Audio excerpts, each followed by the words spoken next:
네, 안녕하세요. 이번 시간에는 3장 3절에 있는 내용을 살펴보려고 하는데요. 3장 3절 그리고 3장 4절에서는 연립방정식을 우리가 생각을 해보려고 합니다. 조금 더 정확하게는 선형 연립방정식을 생각을 하려고 하는데요.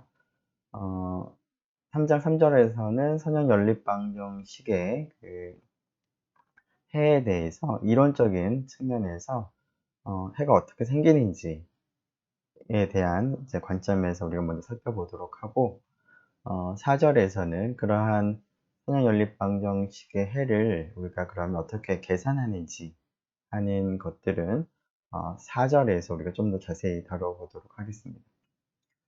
자, 선형연립방정식을 우리가 이제 System of Linear Equation이라고 보통 부릅니다. 즉, 리니어 이퀘이션, 1차 방정식 혹은 선형 방정식인데 그런 것이 하나가 있는 것이 아니라 이제 시스템이라고 하는 것은 이제 여러 개가 있다라는 것이죠. 그래서 연립 선형 방정식 혹은 뭐 1차 연립 방정식이라고 우리가 보통 얘기할 수가 있겠습니다. 네. 우리가 이제 보통 이제 얘기하는 이제 1차 연립 방정식이라고 하는 것은 이제 하나하나가 그 1차 혹은 선형 방정식을 생각을 하는데, 그러한 것이 이제 여러 개가 있는 것을 우리가 선형 연립 방정식이라고 부를 텐데요.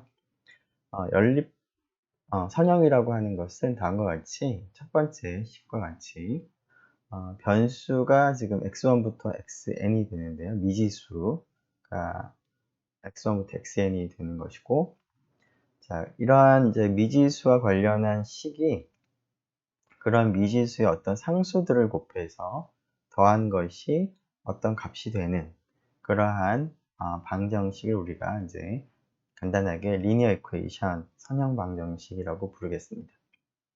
자, 이러한 선형 방정식이 이제 n개가 있는 그러한 것을 지금 나타내고 있는데요.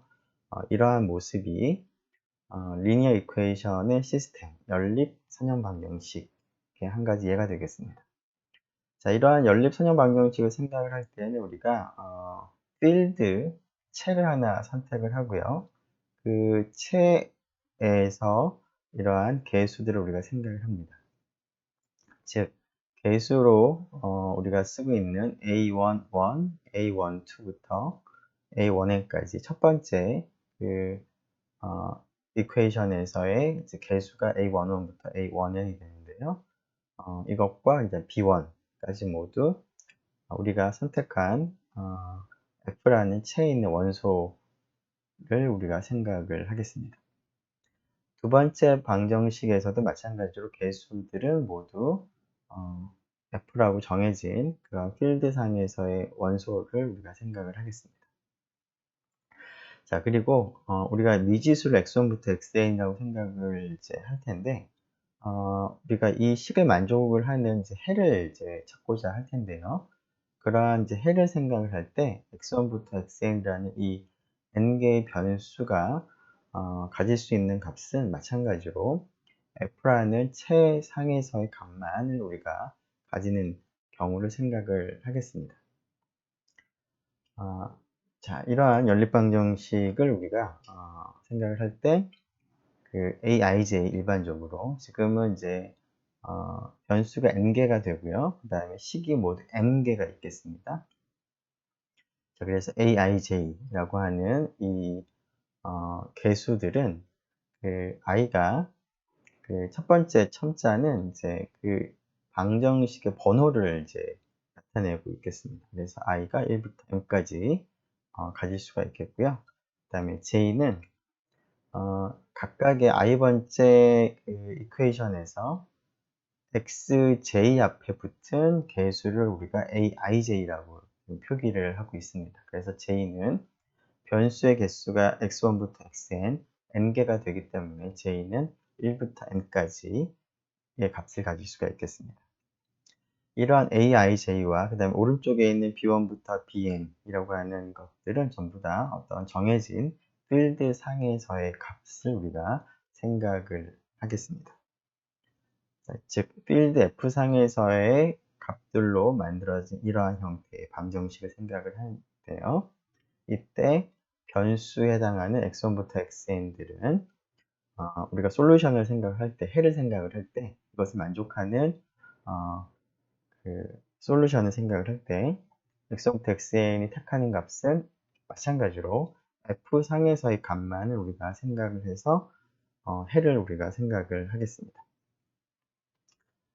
자, 이렇게 이제 그 F상에 있는 스칼라들을 가지고 만든 이러한 연립방정식을 우리가 간단하게 다음과 같은 말로 나타내겠습니다. F라는 최상에서 n개의 미지수를 가지고 m개의 선형 방정식을 이루어진 연립방정식이다 라고 우리가 얘기를 할 텐데 영어 표현에서는 이제 시스템 오브 m개의 리니어 이퀘이션인데 각각의 리니어 이퀘이션은 이제 n개의 unknown variable로 구성이 되어 있는데 여기에 등장하는 스칼라나 혹은 n개의 베리어블을 택할 수 있는 그런 값들은 모두 주어진 f라는 필드 상에서 가진다 라는 것을 우리가 이러한 표현으로 나타내도록 하겠습니다. 자, 이러한 연립방정식들은 이제 여러 뭐 사회과학이라던가 이제 자연과학에서 많이 등장을 하는 그런 문제를 해결을 하는 데 있어서 가장 기본적인 그런 형태 중에 하나인데요. 이러한 연립방정식은 이제 변수의 개수가 많아지고 또 식의 개수가 많아지면 이러한 방정식을 이렇게 나타내는 것 자체가 굉장히 번거로운 일이 될 텐데 우리가 행렬을 사용을 하게 된다면 그 행렬의 곱셈을 이용을 하게 된다면 이런 연립방정식을 비교적 간편하게 표현을 할 수가 있겠습니다. 자, 그러한 방법을 한번 생각을 해보도록 하겠습니다. 자, 앞에 이러한 연립방정식이 주어져 있을 때 aij를 성분으로 하는 행렬을 먼저 생각을 하겠습니다. 자, 그 행렬을 a라고 두겠습니다. a라고 하는 행렬은 m by n 행렬로서 a라는 행렬의 i번째 행, j번째 열에 있는 성분을 이 연립방정식에서부터 개수 aij를 가지고 와서 aij를 small aij를 성분으로 하는 그런 행렬을 우리가 large a라고 표기하도록 하겠습니다. 즉 a는 다음과 같이 첫 번째 행이 a11, a12, 점점점점에서 a1n까지 즉 첫 번째 방정식에서 x1, x2, xn 앞에 있는 개수들을 첫 번째 행에 늘어놓은 게 되는 것이고요. 그다음에 두 번째 방정식에서 x 앞에 있는 개수들을 두 번째 행에 늘어놓은 거. 그래서 맨 마지막에 n번째 방정식에서 x1, x2, xn 앞에 있는 개수들을 쭉 n번째 행에 늘어놓아서 만들어진 행렬을 우리가 a라고 부르도록 하겠습니다. 자, 그리고 미지수를 우리가 x1, x2, xn이라고 컬럼으로 쓰도록 하고요. 이 행렬을 우리가 간단하게 x라고 부르도록 하겠습니다.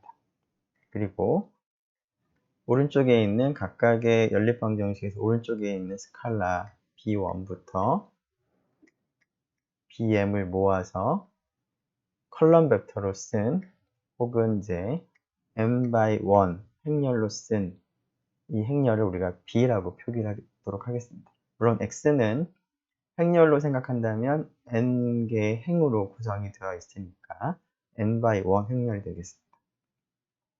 자, 이러한 a라는 행렬과 small x, small b라는 행렬을 우리가 이제 도입을 한다면 이 조건을 만족하는 그러한 것을 연립방정식을 ax equal b라는 등식으로 행렬 사이의 등식으로 표현을 할 수가 있겠습니다.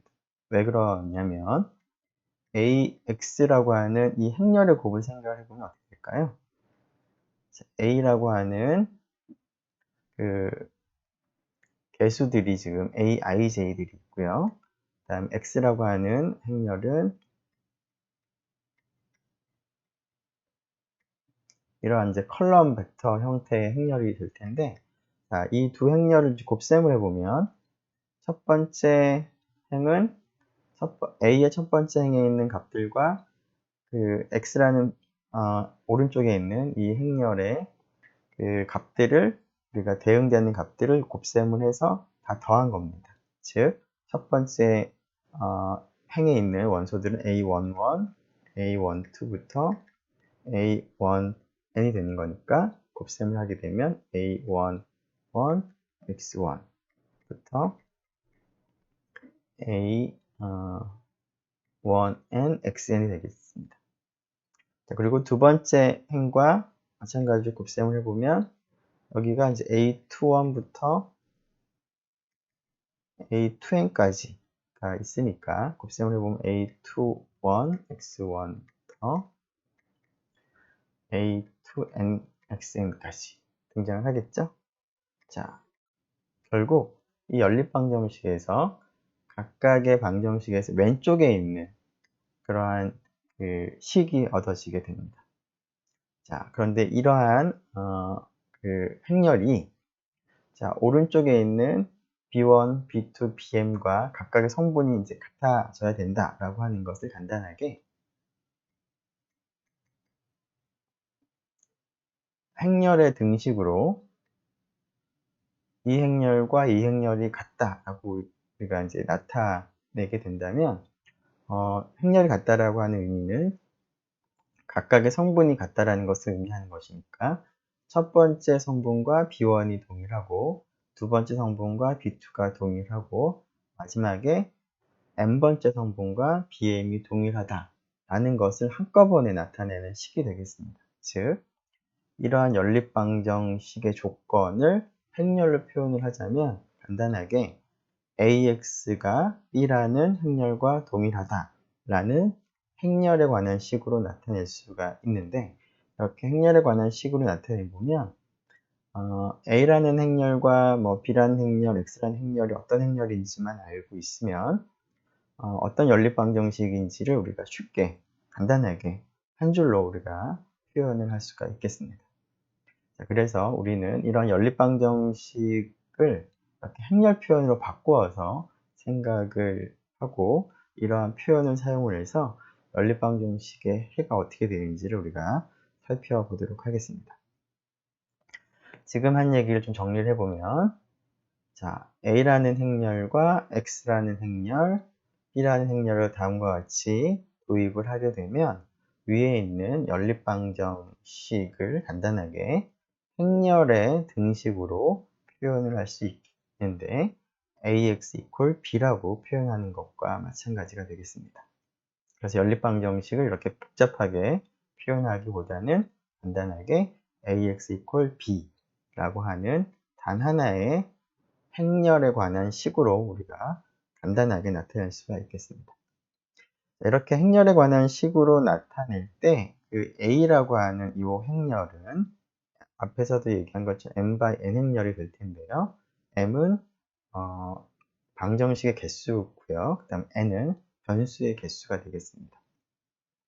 자, 이러한 행렬 A를 주어진 연립방정식의 개수들, 물론 이제 B1부터 B2, BM도 이제 스칼라이긴 하지만 이제 X의 개수는 아닌데요. 지금 A11, A12 이러한 AIJ들은 각각의 방정식에서 각각의 변수 앞에 붙은 개수가 되므로 그러한 개수들을 다 모아둔 이러한 A라는 행렬 전체를 주어진 연립방정식의 개수행렬, 우리말로 한다면 개수행렬이라고 부르고 영어 표현으로는 coefficient라는 표현이 개수라는 의미가 되므로 coefficient matrix라고 우리가 부르도록 하겠습니다.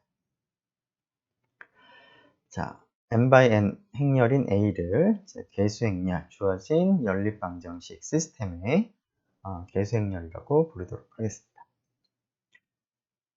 즉, 앞에서 우리가 복잡하게 쓴 연립방정식을 행렬 표현으로 하게 되면 간단하게 표현을 할 수가 있겠다라는 겁니다. 자, 이렇게 우리가 일단은 연립방정식을 간단하게 이제 표현을 한 다음에 주어진 연립방정식의 해가 어떤 것인지를 우리가 정하도록 하겠습니다. 자, 물론 해라고 하는 것은 이 식 전체를 만족하는 x1, x2, xn의 값을 우리가 해라고 부르고 싶은데요. 자, 그것을 이제 행렬에 관한 식으로 우리가 바꾸었을 때는 결국 어떤 특정한 그 n개의 값인데요.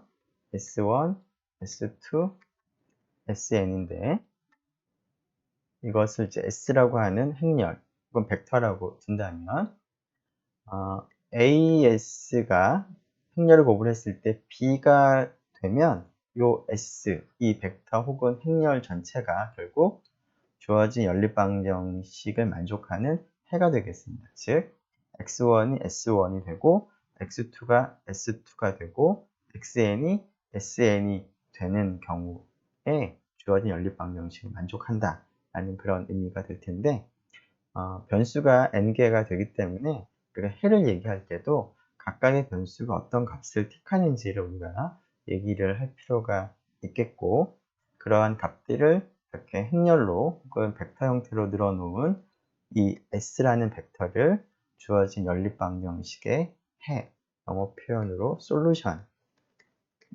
부르도록 하겠습니다. 물론 이러한 그 솔루션이 하나의 벡터가 되기 때문에 솔루션이라고도 부르고 솔루션 벡터라고도 우리가 부를 수 있겠습니다.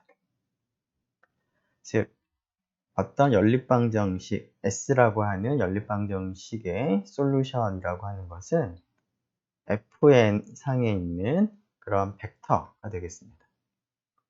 Fn은 정확하게 좀 더 얘기하면 n개의 성분을 가진 n-튜플이 되는 것이죠. 그래서 솔루션이라고 하는 것은 Fn상의 원소로서 n개의 성분을 가지고 있는데 AS를 계산을 했을 때 그게 B가 되는 그러한 조건을 만족하는 n-튜플 S를 우리가 솔루션이라고 부르도록 하겠습니다. 자, 이것은 이제 하나의 벡터가 이제 솔루션이다 아니다 라고 하는 그런 표현인데요. 주어진 연립방정식에 대해서 이 식을 만족하던 모든 솔루션을 다 모아둔 집합, 우리말로 해집합이라고 부를 수가 있을 것 같습니다. 주어진 연립방정식에 대해서 모든 솔루션, 해들의 집합, 해집합을 우리가 간단하게 솔루션 셋이라고 부르도록 하겠습니다. 주어진 연립방정식의 솔루션 셋. 자, 이 솔루션 셋을 우리가 이제 집합으로 표현을 하는 거니까 이렇게 표현을 할 수가 있겠죠? 자, Fn상에 있는 그러한 벡터들인데 AS 곱셈이 B가 되는 이 조건을 만족하는 모든 S들의 모임이 바로 솔루션 셋이 되고, 그것을 조건지시법의 형태로 나타내 보면 이와 같이 나타낼 수가 있겠습니다. 자, 어떤 연립방정식은 이러한 솔루션 셋을 계산했을 때 공집합이 아니기도 하고요. 어떤 경우에는 솔루션 셋이 공집합일 수도 있을 텐데요. 솔루션 셋이 공집합이 아닌 경우에, 즉 주어진 연립방정식의 솔루션이 최소한 하나라도 존재하는 경우에는 주어진 연립방정식이 컨시스턴트하다라고 우리가 부르도록 하고요. 주어진 연립방정식을 만족하는 솔루션이 전혀 없는 경우, 즉 솔루션 셋이 공집합이 되는 경우에는 주어진 연립방정식이 inconsistent하다라고 부르도록 하겠습니다. consistent, inconsistent라는 말의 의미는 여러 개의 이제 변수들이 서로 일치한다, 일치하지 않는다라는 그런 의미가 될 텐데요. 연립방정식의 해가 존재하면 이런 방정식 하나하나들이 서로 그 조건이 이런 여러 개 m개의 조건이 서로 이렇게 배치가 되지 않고 일관적인 그러한 조건이다라는 그런 의미에서 솔루션이 존재하는 연립방정식을 consistent 하다라고 부르도록 하고요. 솔루션 셋이 공집합인 경우에는 이러한 연립방정식의 조건이 서로 일관적이지 못하고 뭔가 좀 서로 어긋나는 그러한 방정식일 테니까 그러한 경우에는 inconsistent 하다라고 부르는 것이 자연스러운 표현일 것 같습니다. 자, 다시 한번 정리하면 S라고 하는 연립방정식이 솔루션 셋을 가지고 있으면, 즉 솔루션 셋이 공집합이 아니면 consistent한 시스템이라고 부르도록 하고, otherwise, 즉 솔루션 셋이 공집합인 경우에는 inconsistent 하다라고 부르도록 하겠습니다. 자, 앞에서 지금까지는 그냥 연립방정식이 무엇이고, 그 다음에 연립방정식을 행렬로 어떻게 나타낸다 하는 그러한 정의들만 살펴봤는데요. 구체적으로 한번 몇 가지 연립방정식들 한번 살펴보도록 하죠. 자, 다음과 같은 연립방정식을 생각을 해보겠습니다. 자, 여기에 변수는 두 개가 있고요. 그 다음에 방정식도 두 개가 있습니다. 자, 이 연립방정식 행렬로 표현해보면 코에피션트 매트릭스가 1, 1, 1, 마이너스 1이 되겠죠? 첫 번째 식에서 개수가 1, 1이 되고 두 번째 식에서 개수가 1, 마이너스 1이 되는 거니까 코에피션트 매트릭스는 다음과 같이 2x2 행렬로 정해질 거고 x라고 하는 변수들을 모아둔 행렬을 다음과 같이 x1, x2 컬럼 벡터 형태로 우리가 쓸 수가 있겠고요. b는 오른쪽에 있는 상수를 우리가 컬럼 벡터로 쓰면 되겠습니다. 그래서 이러한 연립방정식 간단하게 표현해보면 이러한 행렬들에 대해서 간단하게 ax b라고 표현을 할 수가 있을 텐데, 자, 이 연립방정식은 해가 존재하는지, 즉 이 연립방정식은 consistent 한지 아니면 inconsistent 한지를 한번 확인해 보도록 하겠습니다. 자, 이런 연립방정식은 이제 중학교, 고등학교에서 우리가 쉽게 계산을 할 수 있는 간단한 형태인데요.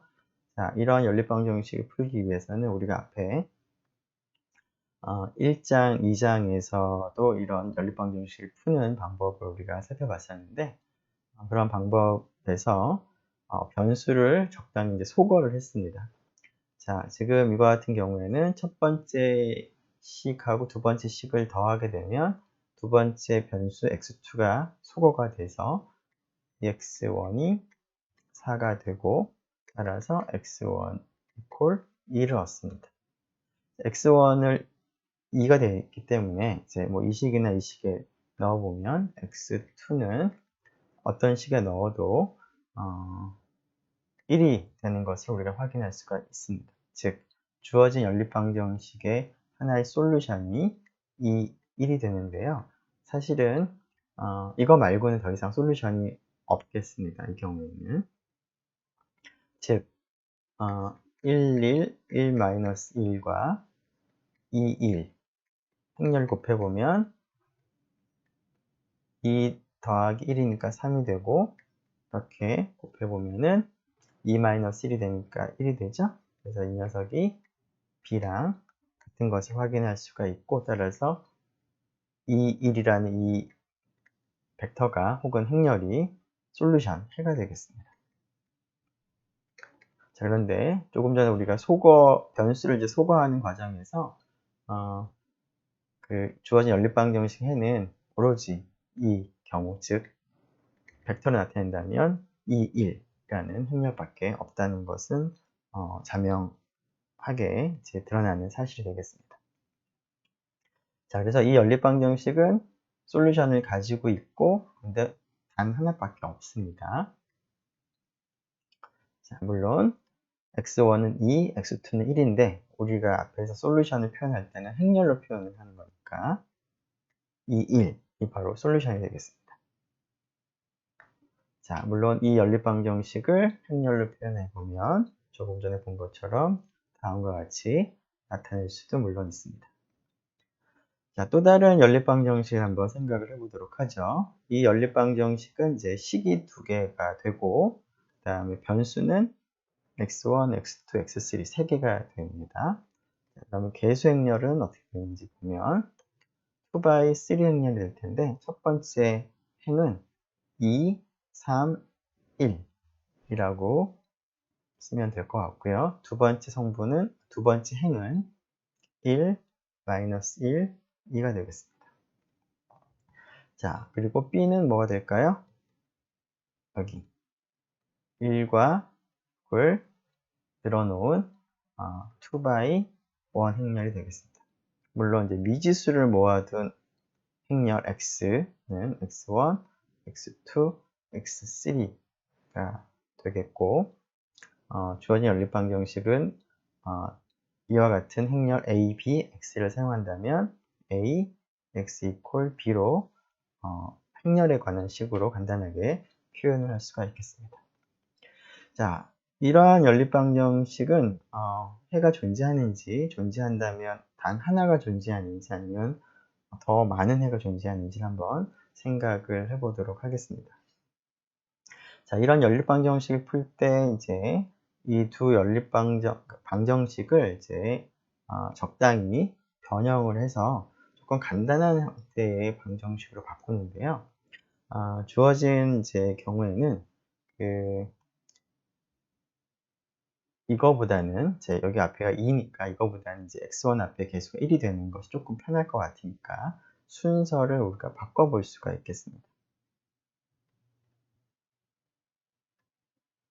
자, 그리고 두 번째 식이 이제 2x1 더하기 3x2 더하기 x3 equal 1이 되는 식인데요. 자, 여기서 변수를 이제 소거하기 위해서 첫 번째 방정식에 마이너스 2를 곱해서 두 번째 식에 더해보면 조금 간단하게 바뀔 것 같은데, 자, 이렇게 변형을 하면 첫 번째 식은 변하지 않은 상태에서 두 번째 식의 x1이 없어지겠습니다. 그리고 x2의 개수는 6이 되는 것 같고요.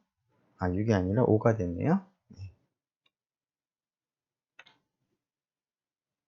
자, 그리고 x3의 개수는 마이너스 4에 플러스 1이니까 마이너스 3이 되겠습니다. 그러면 6 마이너스 1을 곱하면 마이너스 12니까 마이너스 11이 되겠습니다. 자, 이렇게 이제 우리가 쓸 수가 있을 텐데, 자, 이것을 이제 계산을 하기 위해서 지금 그 다음에 이제 또 하는 것이 조금 예전에 했던 방법을 적용해 보면 x2 앞에 있는 개수를 이제 1로 만들면 조금 더 편하죠.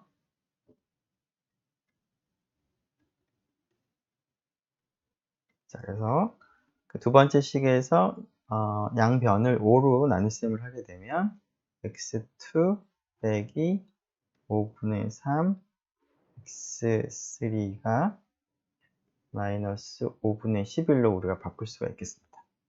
그런 다음에 여기 있는 x2를 없애기 위해서, 소거하기 위해서 두 번째 식에 1을 곱한 것을 첫 번째 식에 더해 보겠습니다. 이렇게 되면 x1, x2는 없어지고 그 다음에 x3가 마이너스 5분의 3만큼 더해지니까 더하기 5분의 7이 되겠죠? x3가 여기가 그러면은 6에서 마이너스 5분의 11이니까 5분의 6, 5, 30에 11 19가 될 것 같죠? 여기는 x2 빼기 5분의 3의 x3 콜 마이너스 5분의 11이 되겠습니다. 뭐 이런 식으로 이제 풀 수는 있는데, 지금 사실은 뭐 3절에서는 이걸 계산하는 방법에 대해서 살펴보기보다는 이러한 연립방정식의 솔루션에 대한 특성들을 좀 이론적인 측면에서 살펴보려고 하는데, 뭐 이런 식으로 계산할 수 있다라는 것을 그냥 간단하게 얘기하기 위해서 조금 적어봤는데요. 이렇게 이제 한 다음에 여기 있는 변수를 이제 이항을 하고, x3는 임의의 값을 우리가 택할 수가 있는 것이죠.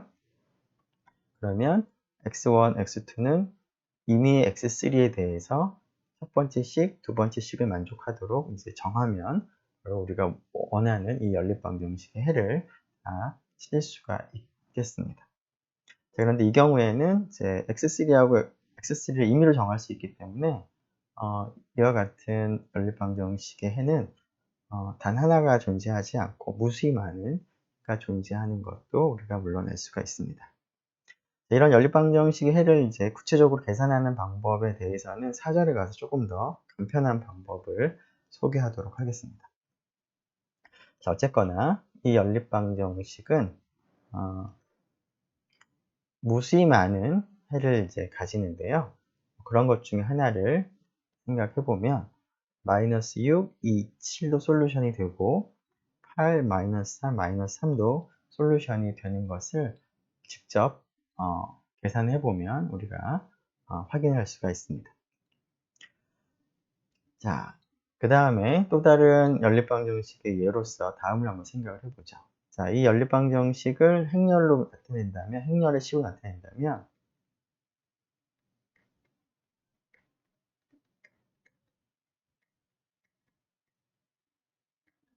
자, 이렇게 나타낼 수가 있겠습니다.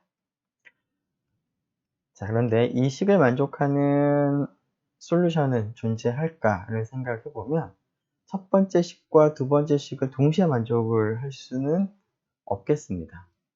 자, 첫 번째 식은 두 개를 더해서 0이 되고, 같은 이제 두 변수를 더해서 1이 된다는 것을 동시에 만족시킬 수는 당연히 없겠죠. 자, 그래서 이 연립방정식은 솔루션이 하나도 없습니다. 즉, A하고 B는 consistent한 연립방정식이지만 C는 inconsistent한 연립방정식인데요. consistent한 연립방정식이라고 하더라도 경우에 따라서 단 하나의 솔루션을 가질 수도 있고, 경우에 따라서는 무수히 많은 해를 가지는 경우도 가능하다라는 것 정도를 이제 기억을 하면 좋겠습니다.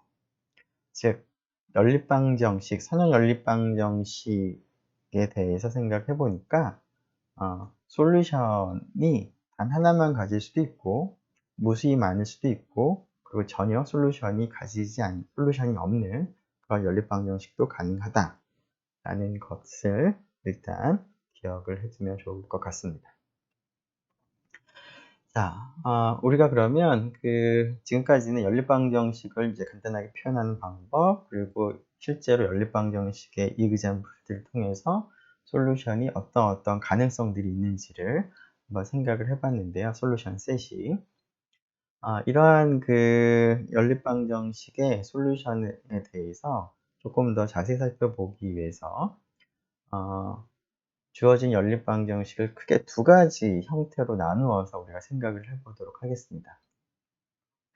지금 우리가 앞에 살펴본 것처럼 연립방정식은 ax = b 형태로 표현할 수가 있는데요.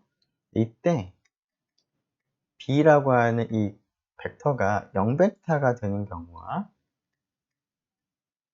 0벡터가 되지 않는 그런 경우로 나누어서 생각을 해보려고 합니다. 자, b가 0벡터가 되는 경우, 즉 ax = 0 벡터의 형태의 연립방정식을 우리가 먼저 살펴보도록 하고요. 이러한 연립방정식의 해가 어떻게 되는지를 살펴보고, 그것을 활용해서 ax = b, 근데 b가 0벡터가 아닌 경우에 해가 어떻게 되는지를 이걸 이용해서 살펴보도록 하겠습니다. 그래서 두 가지를 좀 나눠서 생각을 해볼 텐데요. 자, 이와 같은 경우의 연립방정식을 우리가 호모지니어스 라고 부를 거고요. 자, B가 0벡터가 아닌 경우에는 non-homogeneous라고 부르도록 하겠습니다. 즉, AX equal B라고 하는 이 행렬에 대한 방정식이 N개의 연립방정식과 그 다음에 N개의 변수로 주어진 M개의 연립방정식을 나타내는 그러한 시스템일 때, 이 시스템이 호모지니어스라고 부르는 경우는 B라는 벡터가 모든 성분이 0이 되는 0벡터인 그러한 연립방정식일 때는 호모지니어스 이퀘이션이다 라고 부르도록 하고요. 그렇지 않은 경우, 즉 B가 0벡터가 아닌 경우에는 이 연립방정식이 non-homogeneous다 라고 부르도록 하겠습니다. 자, 그러면 앞에서도 잠깐 얘기한 것처럼 B가 0벡터가 되는 호모지니어스에 대해서만 먼저 생각을 해보고 그걸로 활용해서 일반적인 경우를 한번 생각을 해보도록 하겠습니다. 자, AX equal 0 벡터라고 하는 호모지니어스 연립방정식 시스템이 있다고 하죠. 이때 A는 M by N의 그 행렬이라고 하겠습니다. 그렇다는 얘기는 주어진 연립방정식에서는 식의 개수가 M개의 식이 있고요.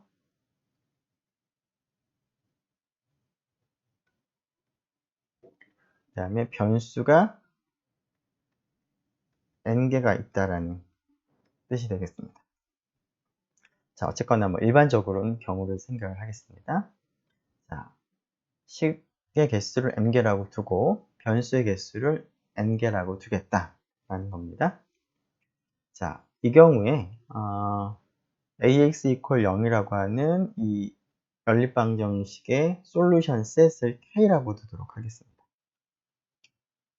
자, 솔루션 셋의 정의가 결국 주어진 연립방정식을 만족하는 모든 솔루션들을 모아둔 집합이므로 결국 S equal Fn에 있는 원소 중에서 지금 N개의 unknown variable이 있으니까 솔루션은, 즉 X라고 하는 이 벡터는 X1부터 Xn으로 지금 구성이 된 것이고, 따라서 행의 개수가 N개가 되는 그러한 벡터이기 때문에 솔루션은 Fn상에서의 벡터가 되겠습니다.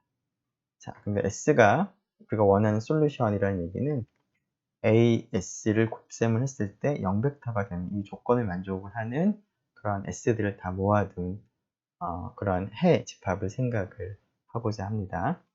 자, 그런 해 집합을 K라고 두겠다라는 겁니다. 즉 AX equal 0이 되는 모든 X들을 다 모아둔, 여기서는 X를 그냥 S로 표현했을 뿐이죠. 자, 이런 솔루션 셋을 K라고 두면 K는 사실은 서브스페이스가 됩니다. 자, 당연히 K에 있는 벡터들은 Fn에 있는 벡터들인 거니까 K는 당연히 Fn의 부분 집합이 될 텐데요. 단순히 부분 집합일 뿐만 아니라 부분 공간, 즉 K 자체가 하나의 벡터 공간이 된다는 겁니다. 조금 더 자세히 이 벡터 공간을 표현해 보면 이 녀석은 적당한 리니어 트랜스포메이션의 널 스페이스가 됩니다. 자, 어떤 리니어 트랜스포메이션의 널 스페이스가 되는지를 생각해 보면 A라는 행렬로부터 만들어지는 LA라고 하는 랩트 멀티플리케이션이라고 부르는 리니어 트랜스포메이션을 우리가 앞에서 많이 생각했었는데, 자, 이것은 Fn에서 Fm으로 가는 그러한 리니어 트랜스포메이션이죠. A가 지금 M by N 행렬이므로 Fn에서 정의역이 Fn이고요. 공역이 Fm이 되겠습니다. 자, 이 리니어 트랜스포메이션의 널 스페이스가 바로 내가 원하는 연립방정식 호모지니어스 시스템의 솔루션 셋과 동일하겠습니다. 자, 이 사실을 이제 확인을 할 텐데요. 이 사실은 별게 아니라, 자, 이 랩트 멀티플리케이션 널 스페이스의 의미를 생각을 해보면 너무나 당연합니다. 자, LA가 조금 전에 본 것처럼 FN에서 M으로 가는 그런 리니어 트랜스포메이션인데요. 자, 이러한 리니어 트랜스포메이션의 널 스페이스 혹은 커널이라고 불렀던 이 집합, 서브 스페이스는 어떤 거냐면 그 FN 상에 있는 벡터 중에서 LA라고 하는 레프트 멀티플리케이션에서 대응된 결과가 0벡터가 되는 이 조건을 만족하는 정의역에 있는 모든 벡터 x들을 다 모아둔 그러한 집합, 물론 이 자체가 서브 스페이스였습니다. 자, 그런데 이 조건을 조금 더 자세히 들여다보면 이 조건이 뭐죠? LA라고 하는 레프트 멀티플리케이션은 x라는 벡터의 컬럼 벡터에 a를 이제 곱하는 그러한 이제 그 대응이 됩니다. 따라서 LAX가 0벡터가 된다는 뜻은 AX가 0벡터가 되는 x들을 다 모아둔 집합이라는 그런 의미가 되는데 이것이 정확하게 주어진 연립방정식에 대해서 솔루션들을 다 모아둔 솔루션 셋이 되는 것이죠. 그래서 K가 LA의 널 스페이스랑 같다는 것은 정의로부터 자연스럽습니다. 자, 그런데 이 사실로부터 널 스페이스에 대한 여러 가지 성질을 우리가 적용을 할 수가 있을 텐데요. 그 중에서 우리가 디멘전 시어렘을 한번 생각을 해보면,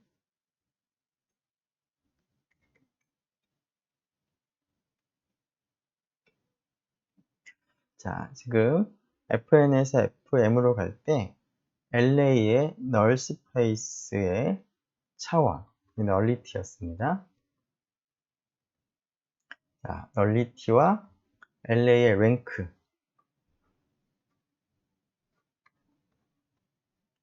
더하면 정의역의 차원과 같았습니다. 물론 정의역의 차원은 n이 될 것이고요. 자, LA의 랭크는 행렬의 랭크를 우리가 LA 랭크로 약속을 했습니다. 따라서 널리티라고 하는 것은, 자, 그래서 조금 지저분해졌는데, 따라서 LA의 널리티는 이 널 스페이스의 디멘전인데요. 그 널 스페이스가 솔루션 셋과 동일하므로 솔루션 셋의 디멘전은 n-랭크와 동일하겠습니다. 자, 이러한 사실을 얻을 수가 있겠습니다.